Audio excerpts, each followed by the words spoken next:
ഞാൻ ഫ്രാൻസിസ്ക. പിന്നെ എൻ്റെ കൃഷിത്തോട്ടത്തിൽ നിന്ന് കിട്ടിയ വിളവുകളാണ് ഇന്നത്തെ. ഈ വിളവുകൾ ഇത്രയും ഇവിടെ ഇങ്ങനെ ഇരിക്കുന്നതല്ലാതെ ആരും വാങ്ങാനായിട്ട് ആരും വരുന്നില്ല.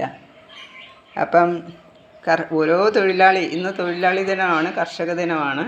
അപ്പം ആ ഒരു ഇത് വെച്ചുകൊണ്ട് നമ്മൾ ഒത്തിരി കഷ്ടപ്പെട്ട് ഞാനും എൻ്റെ ഒരു സുഹൃത്ത് ഹരി എന്ന് പറഞ്ഞ കൂട്ടുകാരൻ ഇതുപോലെ നന്നായിട്ട് കഷ്ടപ്പെട്ട് രാവും പകലും പിന്നെ ജോലി ചെയ്ത് കൃഷി ചെയ്യുന്നുണ്ട്. പക്ഷേ ആ വിളവുകൾ പോകാനായിട്ട് ഒത്തിരി ബുദ്ധിമുട്ടുണ്ട്.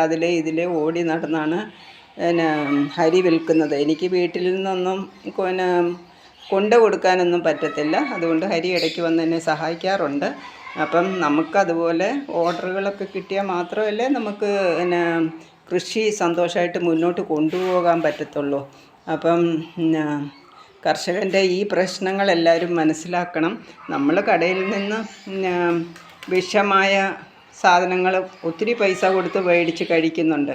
പക്ഷേ ഇത് അത്രയ്ക്ക് വിലയില്ല, തുച്ഛമായ വിലയ്ക്ക് നമ്മൾ വാങ്ങിച്ച് നമ്മുടെ മക്കൾക്കും നമ്മുടെ പിന്നെ മാതാപിതാക്കൾക്കും നമുക്കും എല്ലാവർക്കും വിഷരഹിതമായ പച്ചക്കറികൾ കഴിക്കാനായിട്ട് ഉള്ള അവസരമാണ്. അതുകൊണ്ട് കൃഷിയെ എല്ലാവരും പ്രോത്സാഹിപ്പിക്കുക.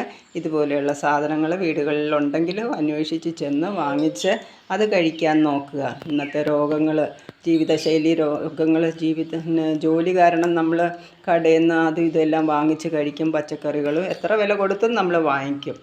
ആശുപത്രി കൊണ്ട് മരുന്നിന് പൈസ കൊടുക്കാനും ബുദ്ധിമുട്ടില്ല. പക്ഷേ ഇതുപോലെയുള്ള നല്ല കാര്യങ്ങൾ നമ്മൾ മനസ്സിലാക്കി നമ്മുടെ രോഗങ്ങൾ ഇനി ഈ തലമുറയ്ക്കും വരുന്ന തലമുറയ്ക്കും മാതൃകയായിട്ട് നമ്മൾ ഇതുപോലെ കൃഷികൾ ചെയ്യുന്നത് ആണ് ഉത്തമം. അതുകൊണ്ട് ഇന്നത്തെ ഈ വീഡിയോ തൊഴിലാളി ദിനത്തിൽ ഞാൻ സമർപ്പിക്കുകയാണ്. എൻ്റെ ഇന്ന് രാവിലെ ഞാനെടുത്ത വിളവുകളാണിത്. നന്ദി, നമസ്കാരം. എൻ്റെ ചാനൽ എല്ലാവരും സബ്സ്ക്രൈബ് ചെയ്യണം, ബെൽ ബട്ടൺ അമർത്തണം. എന്നാലേ തുടർന്ന് വരുന്ന വീഡിയോകൾ നമുക്ക് കാണാൻ സാധിക്കുകയുള്ളൂ. Thank you.